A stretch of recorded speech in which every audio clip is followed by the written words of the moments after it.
नमस्कार दोस्तों, मैं आसिफ खान दरवेश में आप सभी का स्वागत है। मुजफ्फरनगर में हुई महापंचायत में बड़ा जनसैलाब। राकेश टिकैत ने भरे मन से अल्लाह अकबर और हर महादेव के लगाए जाने। आइए देखते हैं खास रिपोर्ट। अल्लाह अकबर, अल्लाह अकबर, ये नारे लगते थे। हर हर महादेव और अल्लाह अकबर के नारे इसी धरती से लगते थे। ये नारे हमेशा लगते रहेंगे। दंगा यहाँ पे नहीं होगा। ये तोड़ने का काम करेंगे, हम जोड़ने का काम करेंगे। किसी गलत फहमी में मत रहना।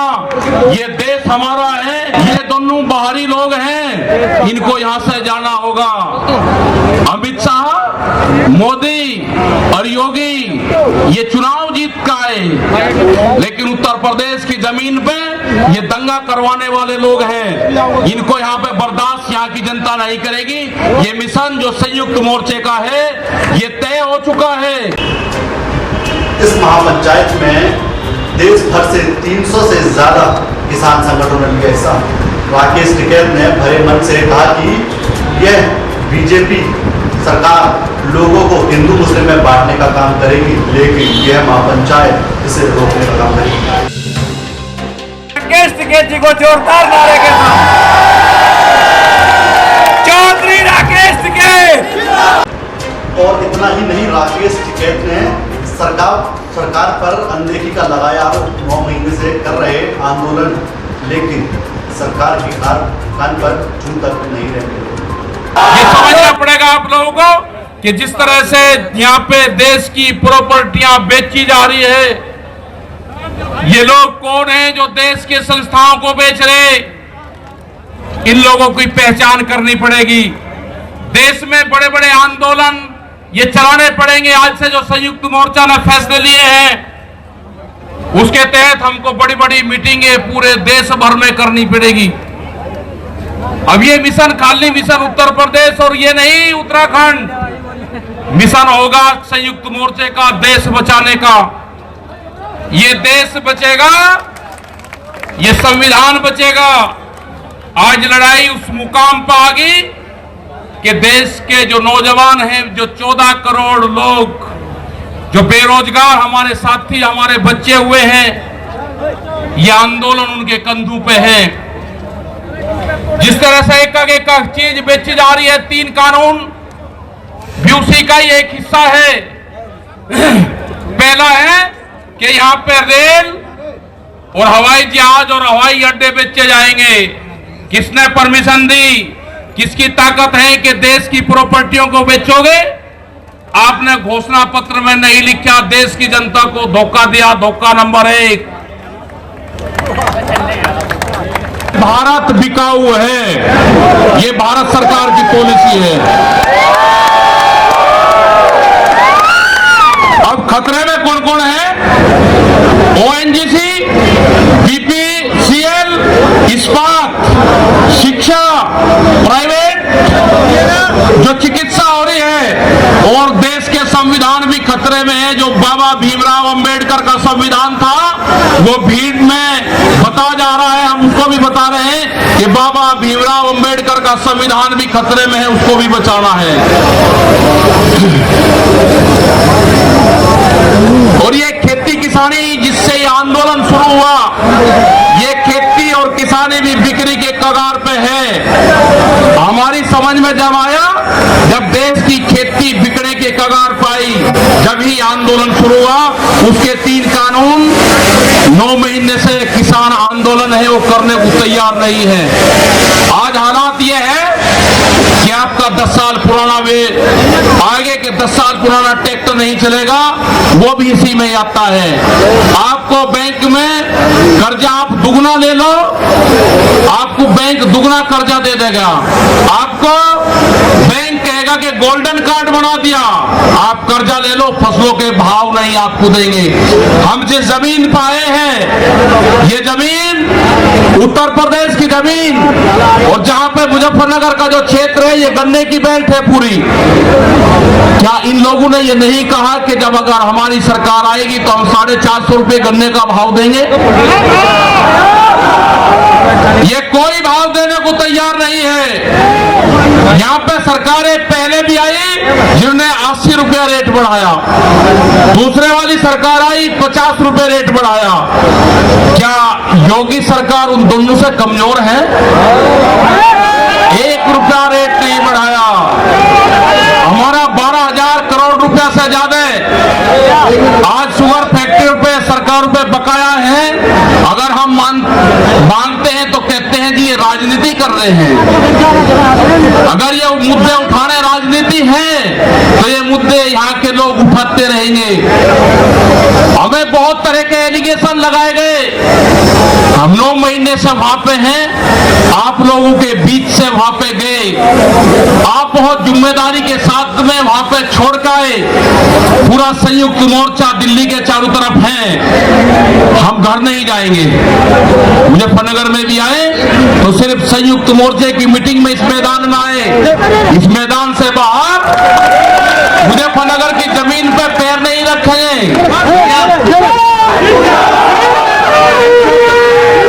यहाँ पे मुजफ्फरनगर की जमीन पे हम पैर नहीं रखेंगे। हम गाड़ी से यहां से वापसी जाएंगे। जब ये आंदोलन फतेह होगा, इस किसान और देश के जवान की जीत होगी, जब हम यहाँ पाएंगे। अत्याचार बहुत है। यहाँ पे पुलिस फोर्स के लोग भी होंगे, यहाँ पे पुलिस फोर्स के लोग हैं, उनकी सैलरी 25 और 30 हजार रुपए है। ड्यूटी में 24 घंटे देंगे। मास्टर जो प्राइमरी का टीचर है उससे आधी सैलरी उनकी होगी। वे आवाज नहीं उठा सकते, उनकी आवाज को दबाया जाता है। उनका जो क्वार्टर है वो 500-600 फीट में है। उनके क्वार्टर बड़े बड़े, उनकी सैलरी भी टीचर के बराबर उनकी सैलरी हो। वे ड्यूटी देते हैं 24 घंटे। जितने भी सरकारी कर्मचारी हैं उनकी पेंशन खत्म करोगे। एमपी एमएलए की पेंशन लोगे तो 2-3 कर्मचारियों की पेंशन खत्म करोगे। आप देश में प्राइवेटाइजेशन करोगे तो रोजगार खत्म होंगे।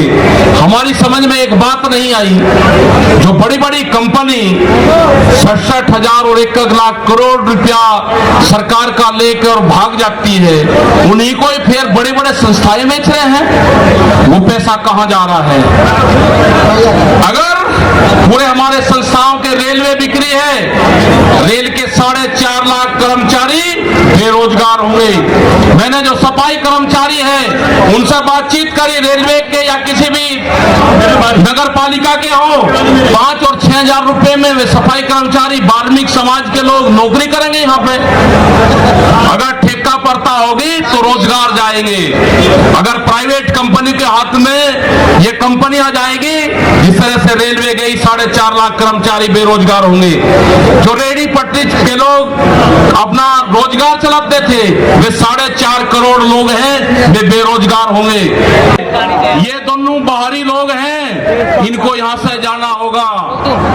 अमित शाह, मोदी और योगी ये चुनाव जीत का है, ये उत्तराखंड से चुनाव जीत के प्रधानमंत्री बने, कोई ऐतराज नहीं। उत्तर प्रदेश की जमीन से जीत के गुजरात में गुंडागर्दी के दम पे आना हो, वहां पे पुलिस स्टेट है, वहां पे जीत के देश का प्रधानमंत्री बने, कोई ऐतराज नहीं है। लेकिन उत्तर प्रदेश की जमीन पे ये दंगा करवाने वाले लोग हैं, इनको यहाँ पे बर्दाश्त यहाँ की जनता नहीं करेगी। ये मिशन जो संयुक्त मोर्चे का है ये तय हो चुका है। और हम वो 28 तारीख की याद आप सबको याद होगी, वो 28 तारीख की याद भी याद कर लेना। वहां पे ना मुसलमान बचना था और ना सरदार भाई बचना था और ना देश का किसानी झंडा बचना था। उस रात को देश में आंदोलन का कत्लेआम होता, उसके बाद में देश में कोई आंदोलन नहीं हो सकता था। वे 148 लोग वहां पे थे और 8,000 की पुलिस और गुंडे के तत्व पे वहां पे कब्जा करने की नियत थी। लेकिन वे बहादुर लोग वहां पे थे जो 20 मिनट के बाद ही जो वहां से घोषणा हुई, वे 20 मिनट बहुत महत्वपूर्ण थे। जब देश की जनता साथ में खड़े हुई, जब हमने जल मांगा तो कनेला खाप, हरियाणा पूरा हरियाणा खाप सड़कों के ऊपर था, पूरा उत्तर प्रदेश सड़कों के ऊपर था। ये इस तरह का तोड़ने का काम करे करेंगे, हम जोड़ने का काम करेंगे। ये सरकारें आपसे फिर वादा देकर जाते हैं कि वहां पे अगर हमारी कब्रगाह वहां पे बनेगी, हम मोर्चा नहीं छोड़ देंगे। अगर हमारे को शहीद होना पड़ेगा तो हम मोर्चे पर होएंगे, या तो जीत पाएंगे, बगैर जितने नहीं आएंगे वापसी। ये